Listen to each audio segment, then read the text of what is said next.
Bonjour, bienvenue dans la série sur les vecteurs. Alors continuons sur la généralisation de l'analyse tensorielle.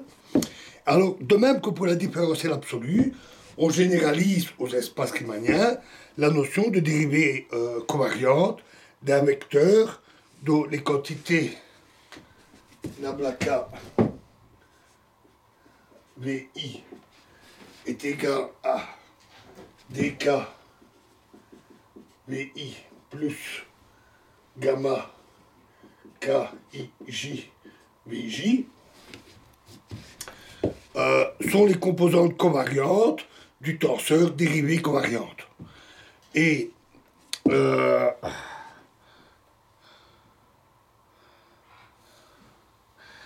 en partant des composantes contravariantes vi du vecteur v, on a cette relation. Alors de même que pour les composantes, on a pour les composantes de la dérivée covariante, en fonction des composantes covariantes vi du vecteur v, sous la forme delta k nabla k vi égale dk vi plus gamma kji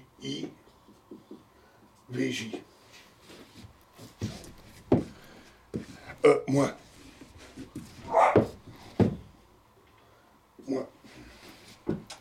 Alors, et les formules qui donnent des différentiels absolus, la dérivée covariante des tenseurs, etc., des tenseurs euclidiens, ici, sont généralisées de la même façon aux tenseurs riemanniens.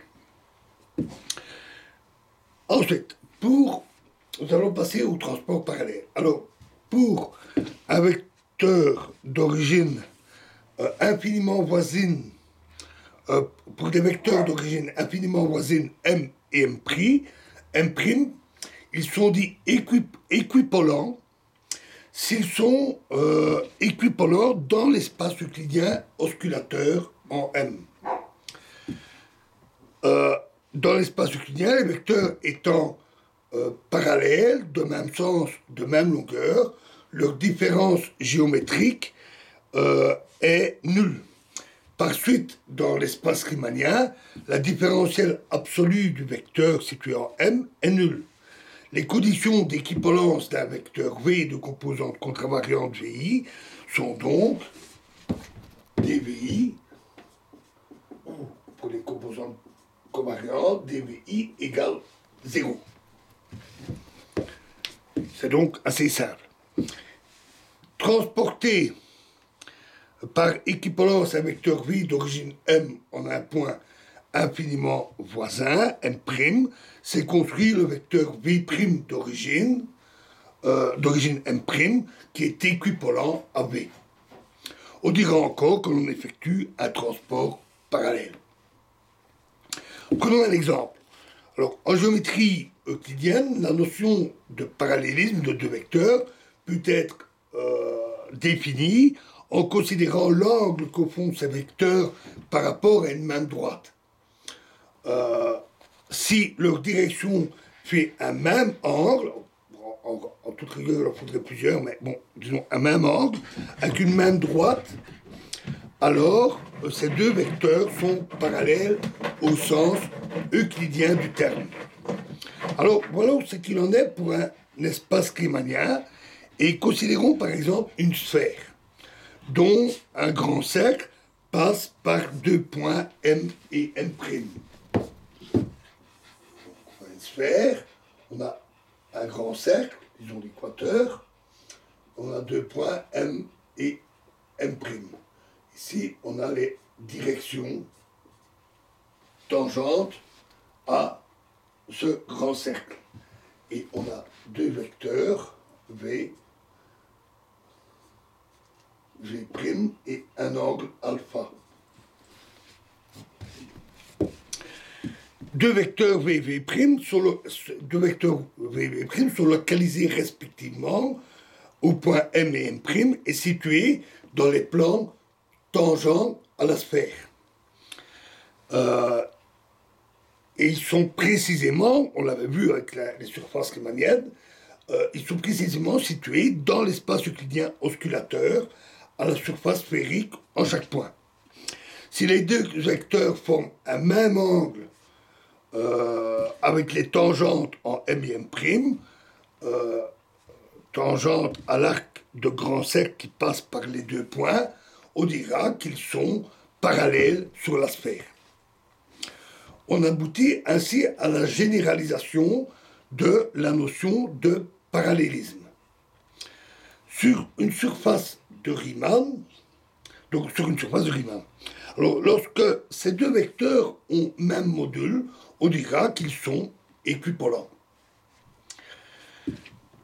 Alors, les géodésiques constituent pour les espaces riemanniens la généralisation des droites de l'espace euclidien. C'est la même chose qu'avec nos espaces ponctuels. Par définition, les géodésiques constituent les extrémales de la longueur des arcs de coupe qui joignent deux points déterminés. Leur équation est donnée par la même relation que pour les espaces euclidiens ou les espaces ponctuels, et la démonstration étant parfaitement identique, puisque seules les valeurs numériques des GIJ diffèrent. On peut aussi obtenir l'équation des géodésiques par des considérations d'ordre cinématique, proche de ce que nous avions déjà vu. On considère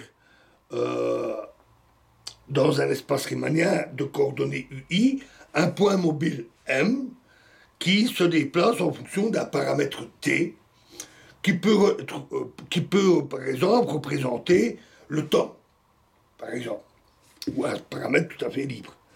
Le vecteur vitesse, V de M, a pour composante contravariante VI égale DUI sur DT.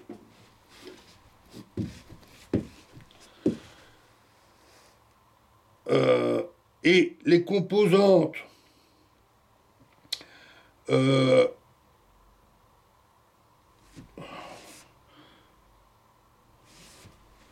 c'est DUI, c'est DUI sur DT. Non, c'est bien DU sur DT. DUI sur DT.